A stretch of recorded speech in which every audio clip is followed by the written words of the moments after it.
खुलुमबाय। आं लिसा नार्जारी बड'लेण्ड बुब्लिनि जानानै बयखौबो बरायना लाबाय। दिनै 22 फेब्रुवारि 2024।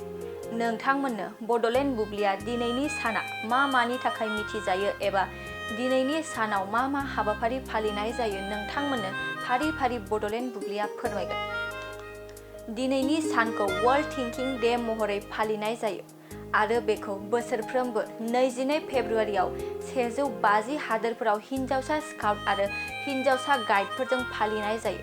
दिनैनि सानावनो महेश चंद्र न्यायरत्न भट्टाचार्य बिथांनि जोनोम सान महरैबो फालिनाय जायो।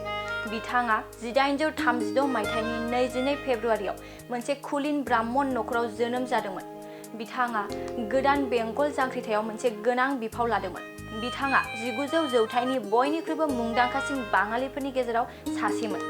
बेनि अनगायैबो दिनैनि सानखौनो national margarita day, national chilli day आरो national walk your dog day महरैबो फालिनाय जायो।